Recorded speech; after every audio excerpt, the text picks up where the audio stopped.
सभी की इच्छाओं को नमन। अब अगले अध्याय की तरफ हम चलते हैं।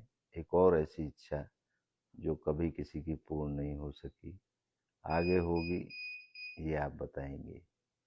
तो टाइटल है, क्या संपूर्ण न्याय का पूर्ण अनुभव पाने की इच्छा पूर्ण हो सकती है? अभी तक नहीं हुई। इस अध्याय में आगे बढ़ते हैं। एक जज जिसने न्याय के प्रयास के बाद भी खुद को अपराधी महसूस किया। सत्य घटना पर आधारित है। न्यायमूर्ति हरीश चक्रवर्ती का आत्म स्वीकृति वृतांत उन्होंने खुद बताया है।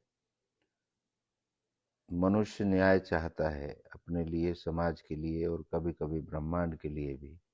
परंतु जब हम पूर्ण न्याय की इच्छा करते हैं तो केवल कानूनी निर्णय नहीं होता, बल्कि एक आंतरिक तृप्ति, एक संतोष, एक दिव्य अनुभव की चाह होती है। यह कहानी है हरीश चक्रवर्ती, भारत के सुप्रसिद्ध उच्च न्यायालय के न्यायमूर्ति की, जिन्होंने 38 वर्षों तक न्याय किया, पर अंत में स्वयं कहा, मैंने कई फैसले दिए पर शायद एक भी पूर्ण न्याय न दे सका। एक न्यायाधीश बालक से न्यायाधीश बनने तक पश्चिम बंगाल के एक गांव में जन्मे हरीश बचपन से ही अत्यंत विवेकशील थे। विद्यालय में भी जब दो छात्र लड़ते तो शिक्षक निर्णय उनसे करवाते। एक शिक्षक ने कहा था, यह लड़का एक दिन बड़ा न्यायाधीश बनेगा। वह बने भी, कलकत्ता उच्च न्यायालय में वरिष्ठ न्यायाधीश। कई ऐतिहासिक निर्णय, भूमि विवाद, धार्मिक हिंसा, बाल श्रम, भ्रष्टाचार, सब पर कठोर और स्पष्ट रुख। वह एक मुकदमा जिसने सब कुछ हिला दिया।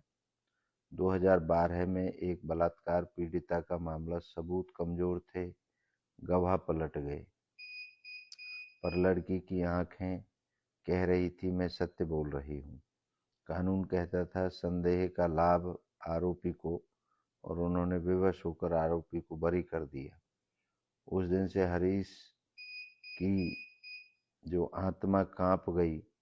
मैंने कानून के अनुसार न्याय किया, पर क्या मैंने नारी के साथ न्याय किया? भीतर का द्वंद्व, बाहर की शांति, वे अपने निर्णयों के लिए प्रशंसा पाते रहे, पर भीतर एक खालीपन पनप गया।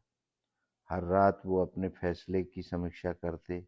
कभी कहते, न्याय एक नियम नहीं, वह करुणा और विवेक का संतुलन है, और यह संतुलन अक्सर हमारी अदालतों से गायब होता है। अंतिम निर्णय जो किसी दस्तावेज में नहीं था।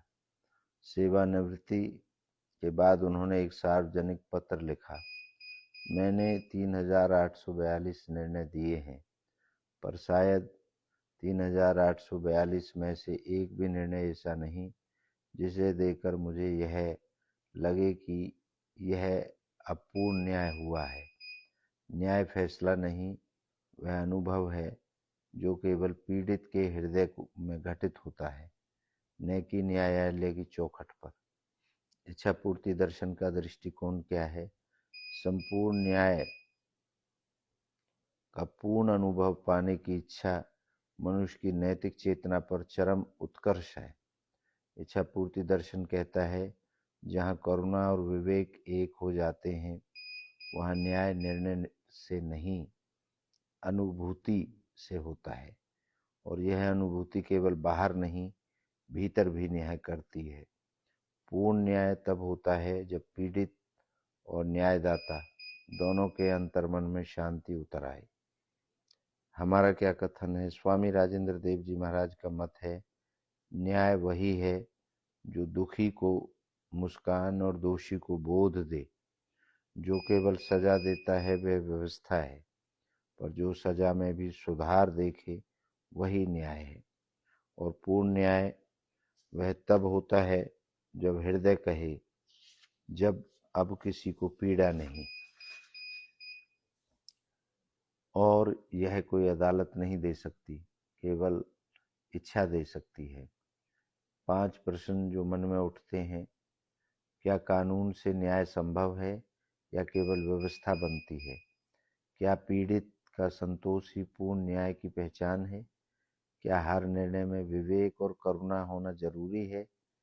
क्या कभी हमने अपने जीवन में किसी के साथ न्याय किया है?